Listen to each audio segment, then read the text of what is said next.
नमस्कार दोस्तों, पेश है फिर से एक नई कहानी। एक छोटा सा गांव था। वहां एक आदमी पहाड़ पर पत्थर तोड़ता था। उन्हें अपने जीवन से कोई शिकायत नहीं थी। वो सारा दिन काम करता था, मेहनत करता था और शाम को जो पैसा मिलता था उसे लेता, अपने परिवार के साथ समय बिताता था और चैन की नींद सोता था। एक दिन की बात है जब वो आदमी अपना काम खत्म करके अपने घर जा रहा था। रास्ते में चलते चलते उसके दिमाग में एक ख्याल आया कि ये भी कोई जिंदगी है कि सुबह से शाम तक पत्थर तोड़ने का काम करता हूँ और शाम को मुझे कुछ पैसे मिलते हैं। इसमें मेरा और मेरे परिवार का गुजारा मुश्किल है। काश मुझ में ऐसी शक्ति आ जाए कि मैं जो चाहूँ वो सच हो जाए। उसने अपने घर जाकर खाना खाया, लेकिन उसका ध्यान खाने पर नहीं था। उसके मन में यही चल रहा था कि काश मैं भी अमीर होता। वो आदमी यही सोचकर सो गया।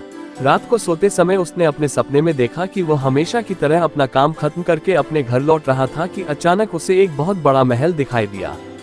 उस महल को देखकर उसके मन में आया कि काश यह महल मेरा होता और मैं इसका मालिक। ऐसा सोचते ही वो उस महल का मालिक बन गया। उसे विश्वास नहीं हो रहा था कि जो उसने सोचा था वो हो गया। लेकिन उसकी खुशी ज्यादा देर नहीं टिकी, क्योंकि उसने अपने घर के बाहर जोर से कुछ आवाज सुनी। उसने बाहर देखा तो पाया कि एक विशाल रैली चल रही थी और उस रैली के बीच में एक बहुत बड़ा राजा था। वहां खड़े सभी लोग उनके नाम के नारे लगा रहे थे और हर कोई हाथ जोड़कर उसके सामने खड़ा था। हर कोई उसे देखने के लिए तरस रहा था। तब उसे एहसास हुआ कि मैं उस राजा के सामने कितना छोटा है। उसके मन में एक विचार आया कि काश मैं इतना महान राजा होता और मेरे पास उतनी ही शक्ति होती जितनी उसके पास है। बस सोचते ही वो एक राजा बन गया। उसकी खुशी का कोई ठिकाना नहीं था, क्योंकि उसके आसपास हजारों लोगों की भीड़ थी और सभी उसे देखने के लिए तरस रहे थे। लेकिन ये खुशी भी ज्यादा समय नहीं टिकी, क्योंकि सूरज बहुत तेज था। राजा को इतनी धूप और गर्मी में रहने की आदत नहीं थी। धूप के कारण उसे चक्कर आया और वो बेहोश हो गया। तब उसने सोचा कि वो सबसे शक्तिशाली नहीं है, सबसे शक्तिशाली तो सूर्य है। फिर उसके मन में आया कि काश अगर मैं सूरज बन गया होता तो कोई मेरे सामने खड़ा नहीं हो पाता। बस सोचते ही वो सूरज बन और वो खुशी से पागल हो गया, क्योंकि वो पूरी दुनिया को रोशन कर रहा था। पूरी दुनिया में कोई भी ऐसा नहीं था जो उसकी रोशनी को रोक सके। लेकिन ये खुशी भी ज्यादा देर नहीं टिक सकी। कुछ देर बाद आसमान में कुछ काले बादल दिखाई दिए, जिससे सूरज की रोशनी अवरुद्ध हो गई। तब उन्हें एहसास हुआ कि इस दुनिया में एक ऐसा भी है जो सूरज की रोशनी को रोकने की ताकत रखता है। तभी उसके मन में विचार आया कि काश मैं बादल बन जाता। उसे इतना सोचा ही था कि वो बादल बन गया और आकाश में उड़ने लगा। उसे ऐसा लगा जैसे मैं आसमान में उड़ रहा हूँ, मैं जहाँ चाहूँ जा सकता हूँ। लेकिन कुछ देर बाद वहाँ बहुत तेज हवाएं आई और उन बादलों को अपने साथ ले गई। तब उसे समझ में आया कि जो बादल है वो सूरज की रोशनी को तो रोक सकता है, लेकिन इन हवाओं को नहीं रोक सकता। तब उसे एहसास हुआ कि वो गलत है।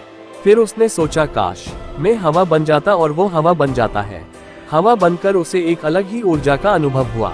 वो जब चाहे तब सहज प्रवाहित हो जाता था और जब चाहता था तो तूफान बनता था। उसे लगने लगा था कि मैं इस दुनिया में सबसे ताकतवर मैं हूँ।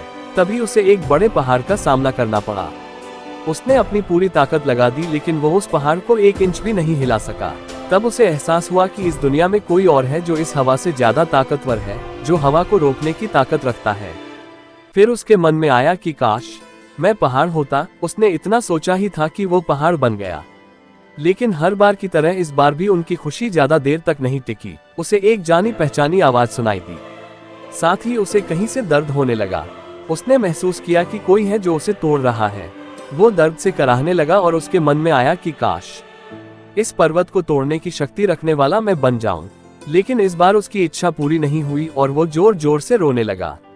उसका दर्द बढ़ता ही जा रहा था और दर्द की वजह से जैसे ही वो उठा तो उसके सामने एक आईना था, और जब उसने खुद को आईने में देखा तो समझा गया कि वो सपने जो बनना चाहता था क्यों नहीं बन पाया, क्योंकि हकीकत में मैं ही वो इंसान हूँ जो पत्थर तोड़ रहा था। इसलिए असल में तो सबसे शक्तिशाली तो मैं खुद ही हूँ। मुझसे शक्तिशाली इस दुनिया और कोई नहीं है। सीख हमें अपने आत्मविश्वास को कभी भी कम नहीं होने देना चाहिए, क्योंकि आत्मविश्वास ही हमें सबसे ज्यादा शक्तिशाली बनाता है।